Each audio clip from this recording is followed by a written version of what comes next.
All right, let's get into it. Today we're tackling the absolutely massive, action-packed universe of Earthfall, the Dome War Chronicles. I'm talking fallen angels, forbidden prophecies, crazy high-tech war, and it all happens under this giant, mysterious dome that's sealed off the entire planet. It's a wild ride. So everything kicks off with this single line. It sets this incredibly mysterious and apocalyptic tone. Think about it. A bomb falls, but it's not from any country. It doesn't have a flag. It just happens. And this isn't just any bomb. It hits the Euphrates River and doesn't just explode. It cracks open a prison holding something ancient and, well, absolutely terrifying. Okay, so that brings us to our first big topic. When the angels fell. This is all about the day the world didn't just break, it completely cracked open. You know, the world ends so fast, it's dizzying. It's this brutal 1-2 punch. First, you have the bomb that opens that prison, right? And out come these beings that people start calling angels. But forget halos and harps. These things have weapons and they have an agenda. Then, at the exact same moment, something called the rapture happens. Every single child on the planet, gone. Every true believer just vanished. And what's left? A broken world with only 13 states, no more seas, and just constant war. So what do you even do in a world like that? You know, God is apparently checked out, and these things have taken over. How do you survive? Well, that leads us to this new reality. A world behind the dome. So, the dome. This thing is the centerpiece of the new world. It's this massive, mysterious structure that literally seals off the entire Earth. But here's the kicker. It's not just a barrier. It's a social structure. It's a tool of division. If you're one of the elite, you get to live in these perfect, protected capital domes, like Arkvault. But for everyone else, you're thrown out into the ruins and the wastelands to survive however you can. And life under this dome is just wild. I mean, look at this lineup. You've got these elite, deniable ops soldiers called Nightcrawlers. Then you have Breachers. These are genetically modified hybrid beasts used as trackers, basically living weapons. On top of that, there's the Ghost Circuit, assassins in light-bending stealth suits. And while all this high-tech craziness is going on, what's the one thing the new rulers are terrified of? Old books. Prophecy and scripture are completely outlawed, forbidden knowledge. To enforce all this, you have the Watchmen, the government forces who hunt down anyone who breaks the rule. So this all leads to the big question, right? You look at this thing and you have to wonder, is the dome a prison? Is it there to protect what's left of humanity from what's outside? Or is it a cage to keep everyone locked in? And the answer is just horrifying.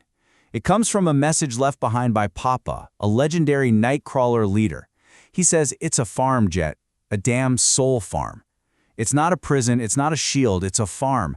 The whole point is to harvest the energy from human souls, all so the elites can gather enough power to basically punch a hole into another dimension and escape. In a world this completely broken, who could possibly fight back? Well, that brings us to our key players, the Cipher, the Gunman, and the Widow, a small group of people who are pretty much the last hope for this broken world. Let's start with the Gunman, Jetson Ottos. This guy is a Nightcrawler, or he was. He's a legend, a killer so good they say he's as deadly as prayer in a burning house. But he's done, burnt out, haunted by his past, and just wants to be left alone.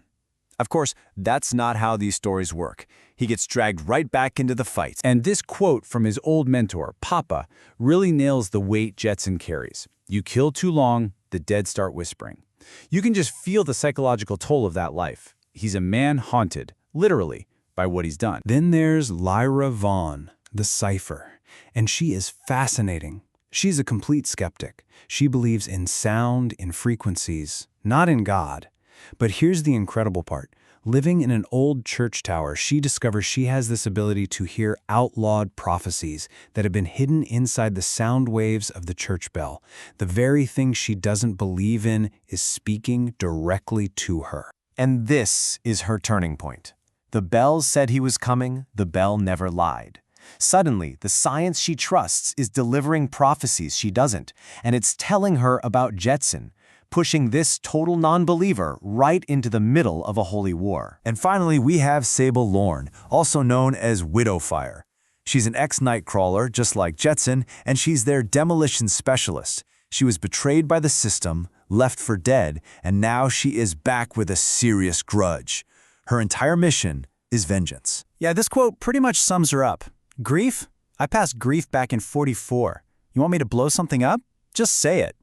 She is all business, totally hardened by what she's been through. But what's really interesting is that underneath all that, there's a flicker of faith, a secret she holds on to.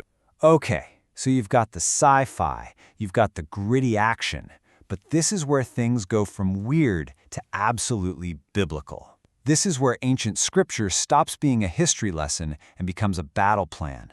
Prophecy made flesh. So picture this. The team finds a valley filled with nothing but skeletons, an ancient battlefield. On a hunch, Jetson recites a forbidden verse from the prophet Ezekiel. And it happens. The bones start to rattle, they pull themselves together into skeletons, then sinew and flesh just grow back onto them. And just like that, an ancient, silent army stands up, ready to fight. It's the Valley of Dry Bones made real. You'd think a resurrected army of the dead would be the craziest thing to happen, but nope. Then, a king descends. He comes down from a crack in the sky itself. He's 8 feet tall, covered in armor that glows with warlight, and he's carrying a sword that is literally dripping fire. And he says his name is David. Yeah, the King David. And with his arrival, the game completely changes. He says, "I have come at the call of Yahweh." The time has come for the battle to turn. This isn't just a human rebellion anymore. This is a full-blown divine war.